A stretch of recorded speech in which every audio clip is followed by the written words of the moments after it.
Welcome to Beyond the Deal, a podcast where I interview very successful people and we talk about all the things that are not the deal that help them get to where they are today. Today, my guest is Randy Smith. He's the founder and CEO of Impact Equity Group. He's a fund manager and a capital raiser. And today we're going to talk about a lot of things. We're going to talk about him getting fired twice. We're going to talk about mindset. We're going to talk about the importance of masterminds in education. So stick around and I hope you enjoy the episode. What I know today is it really doesn't even matter what you do, just make a decision and do something. And if you love what you do, it doesn't feel like work. You cannot move a ship unless it's moving. So get moving, make decisions, and you can always adjust afterwards.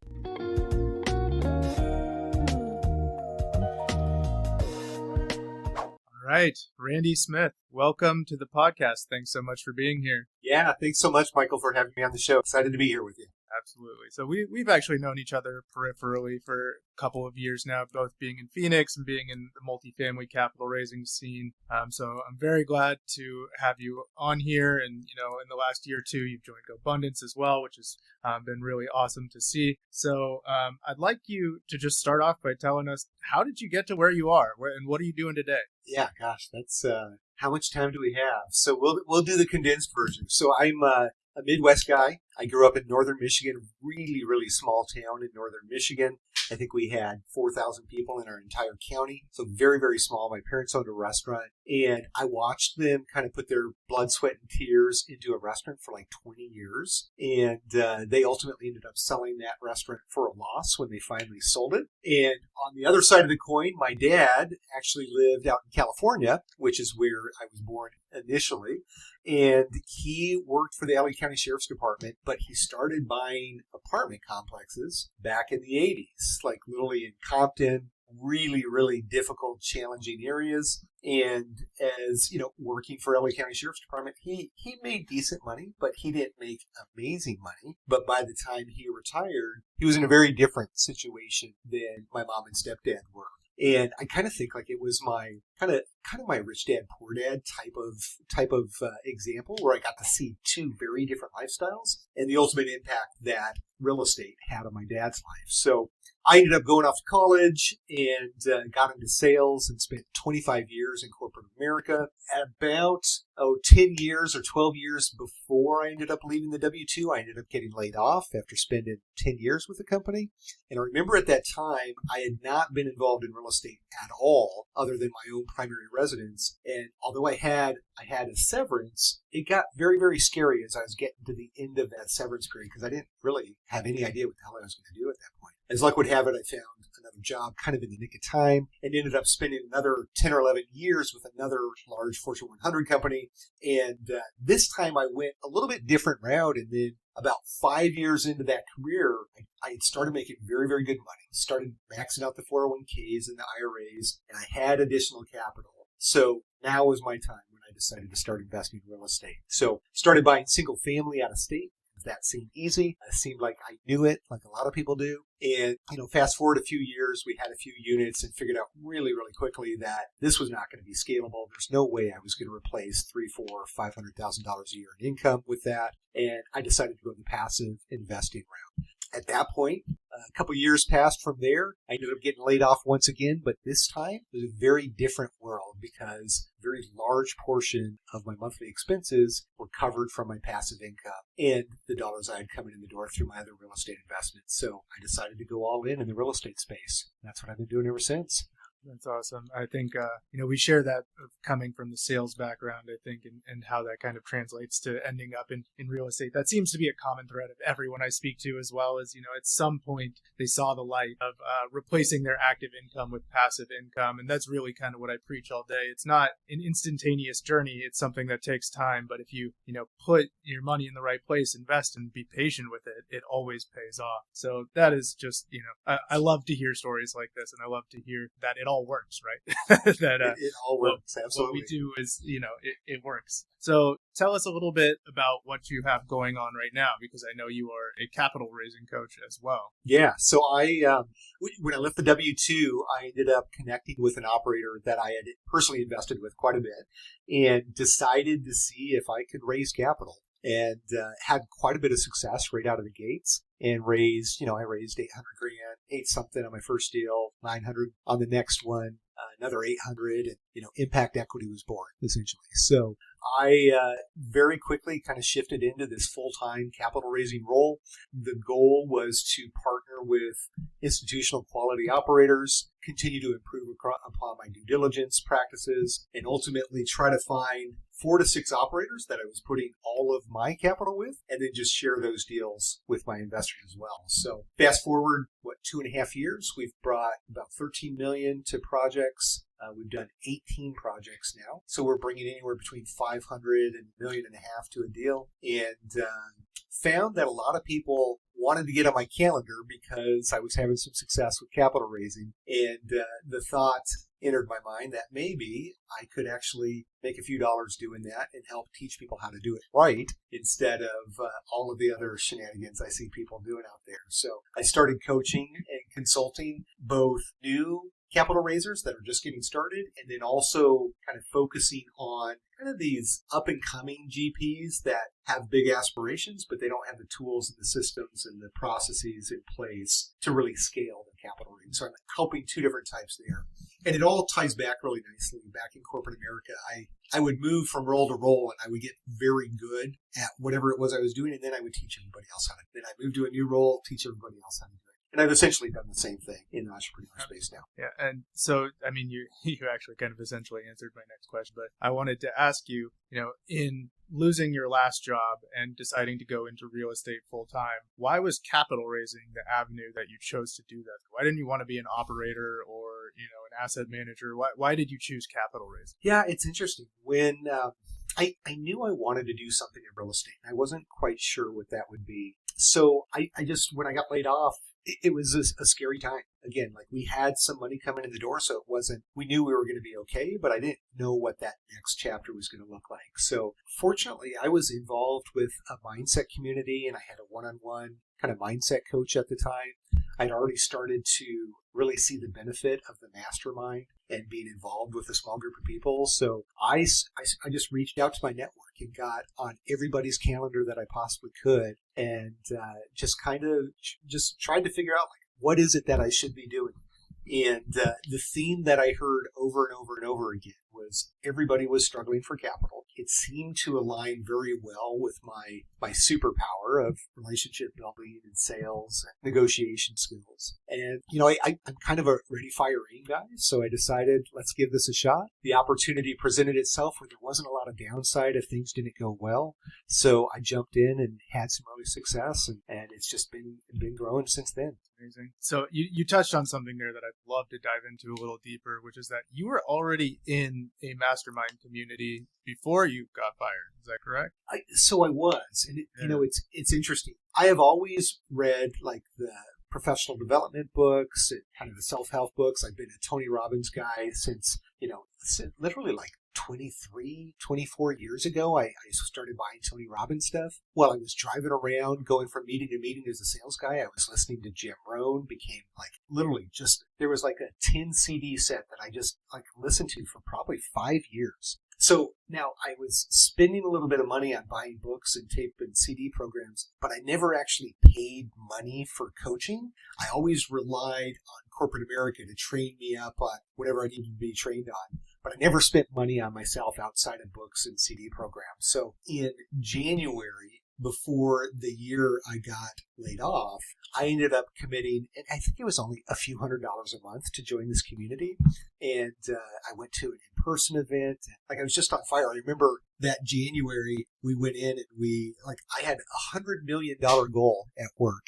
And I had just been through this mastermind goal setting session. And it was something about just setting outrageous goals. So we walked in and the VP asked me, so what's your personal goal for this year? And I literally looked at him and I said, my goal is to hit $100 billion in revenue. And he literally like laughed me out of the room. I'm like, I'm not kidding. Like, I'm going to hit $1 billion this year. And, 6 months later I got laid off, and that was the end of that. But I was confident I was going to bring $1 billion because there was no doubt in my mind that I was going to crush it, because that's what I've done. Yeah.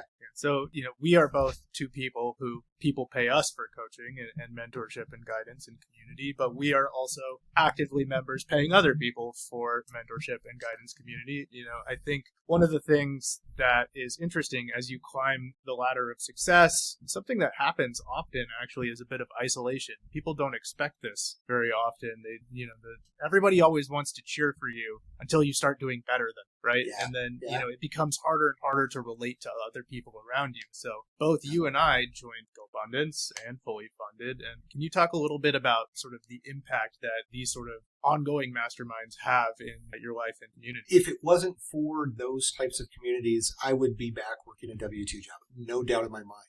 I remember back in my W-2 days, I used to always share with folks, like, the easiest guy to shoot an arrow at is the guy that's on the top of the mountain. Nobody cares what's happening to the people that are in the valleys, that are the bottom 80% of the producers, but the people that are up on the top of the mountain, like, everybody's gunning for them. Like you said, people that are achieving at a high level generally want to be talking to people about different types of things other than news, weather, and sports. And I remember it just bores the hell out of me to talk about the news, weather, and sports with people. Like, I want to dig into hard topics. I want to share what I'm struggling with, and I want to share where I'm seeing success. And, one of the things that I struggled with was that I found that I was always having to present like this vanilla version of Randy to the world because I was afraid of making them feel uncomfortable or making them feel small. And some of the coaching I received early on was very much like, Randy, you need to be 100% you no matter where you are and what you're doing. And if the people around you don't like Randy, I used to call him Randy 2.0, then they're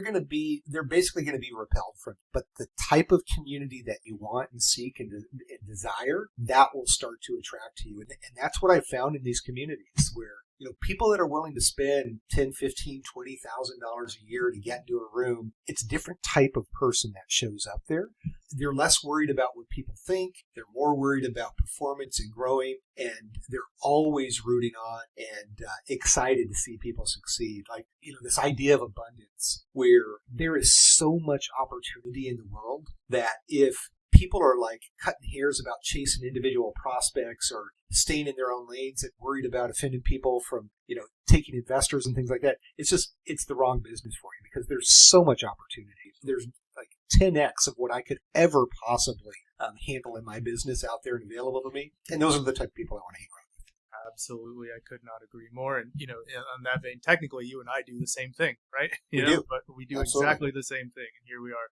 At the top, you have collaboration. At the bottom, you have competition. And we've even talked about hosting meetups together and things like that, right? So.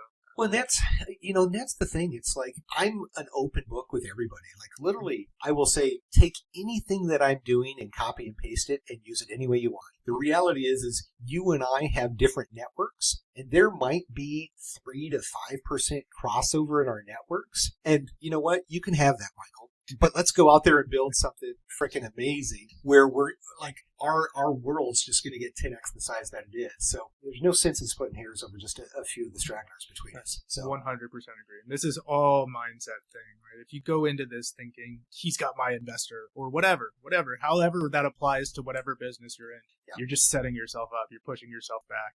So I wanted to ask you, in this new world as an entrepreneur, how are you balancing sort of life and work? You no longer have to get up and go to the 9 to 5. What do you do to separate when does work end and when are you working? It's a good question. I'm at a different season. Certainly I'm at a different season in my entrepreneur journey than even you are. Transparently, I am probably working more hours today than I ever did in corporate America. But the difference is I used to dread Sunday nights because I hated Monday mornings more than anything in the world. And today it's more of a negotiation with my wife, about how much time can I work, right? So, we have those discussions about we need to still have our one-on-one time. We need to stay connected because we're both. My wife is early stage entrepreneur as well. So it's less about this idea of work-life balance.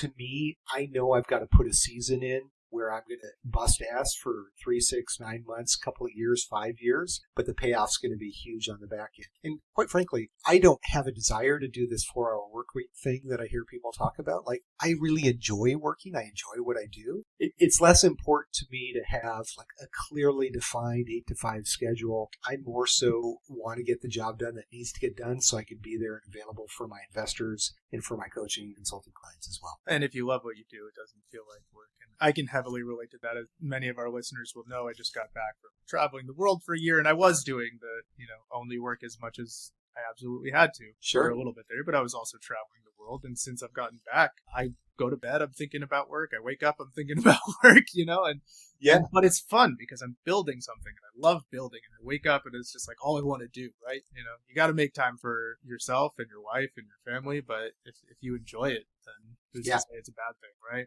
Well, and I think just like yourself, you probably came back from that trip just completely re-energized and excited about this business, and you're going to hit it hard for 6 months or something, and then you're going to go on some crazy adventure again. So, yeah. Well, maybe not, but certainly that's my goal. My wife and I have really big travel aspirations and some big desires to help a lot of people around us. So that's kind of our goals. All right. Do you think that in this entrepreneurial journey, is there a sort of major setback that changed your approach to everything that you've experienced? Yeah, I mean, I will tell you that it is a roller coaster. It's an emotional roller coaster, being in the entrepreneur space. God, with my one-on-one coach, I can tell you like as recent as like 3 or 4 months ago, we were having the discussion about, is all this worth it? And should I go back and get a W-2 and just live the easy life of working the 40 hours and make the $200,000 or $300,000 a year?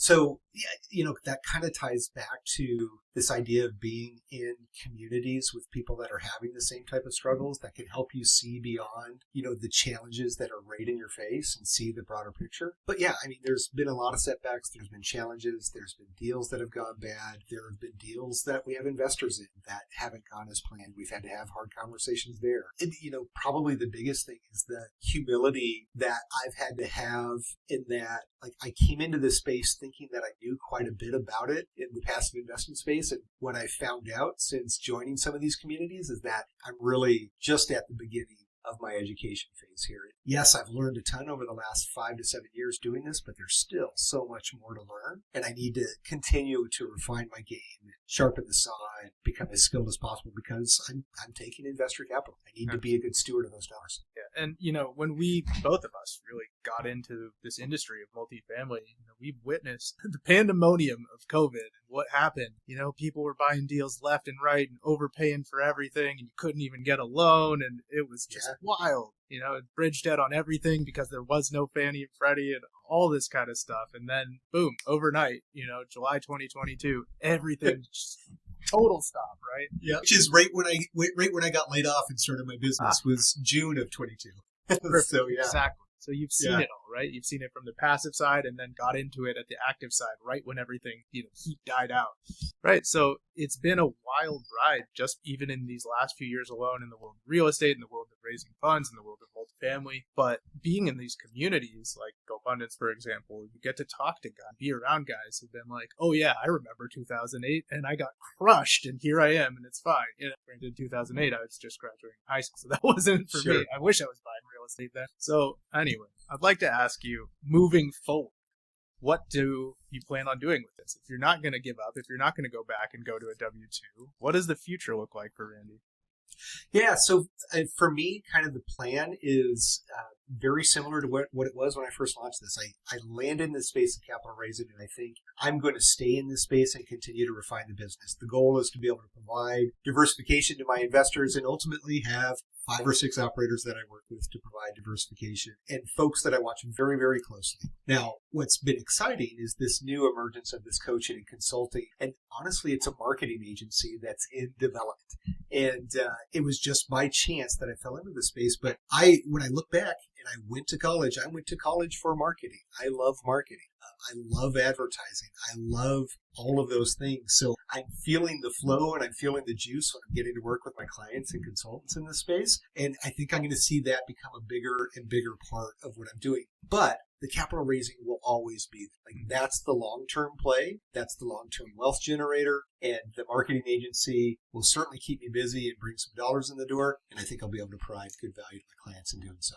Let's say somebody wants to leave their W-2 and they want to get into the world of capital raising. Obviously, you're a coach. I can look you up and Sure. maybe hire you. But what's the first thing you would tell someone in that position? I mean, the very first thing is you need to invest in deals. You need to have credibility. You need to be able to have experience. You need to be able to talk to what is it like when you've got to wire $50,000 or $100,000 at the bank and the lady behind the counter is telling you that, Susie just got fraudulently stolen $100,000. Like, you need to know all of that stuff before you can walk your investors down the path. Once you get to that point, then I think education is extremely important. I'm not one that thinks you need to go spend $10 or $15 or $20,000 to join some coaching group to get started in the space, because I didn't do that early on. But I think mindset is extremely important. So get some investing experience and jump in and find whatever that superpower is, and then double down on that and double down on that and double down on that, and just keep refining your skill set in that space. Yeah, I didn't do that either, right? For the first probably 2 years, I didn't even know about Bigger Pockets, which that one changed my life big time when I found that podcast, right? Absolutely, yeah. But then ultimately I was certainly paying for education, and that got me to where I am today. So I am a proponent of that ultimately. Well, and I think to your point, like, Bigger Pockets is an amazing place to start. You're going to hear 100 different strategies, and you're going to have the squirrel situation where you go down a bunch of different wormholes, but you'll find something. And what I know today is it really doesn't even matter what you do. Just make a decision and do something. And you can, what's the analogy? Like, you cannot move a ship unless it's moving. So, like, get moving, make decisions, and you can always adjust afterwards. All right. Are there any books, podcasts, tools that have profoundly impacted you that feel you'd love to recommend to our listeners? Looking back at the last year, a book that really changed my whole perspective on investing, savings, and wealth generation is Die with Zero. It's a book that completely challenged my belief system about what I do with my finances. So Die with Zero is this idea that if the goals are to plan and help your friends, family, siblings, organization, whatever that is in the future,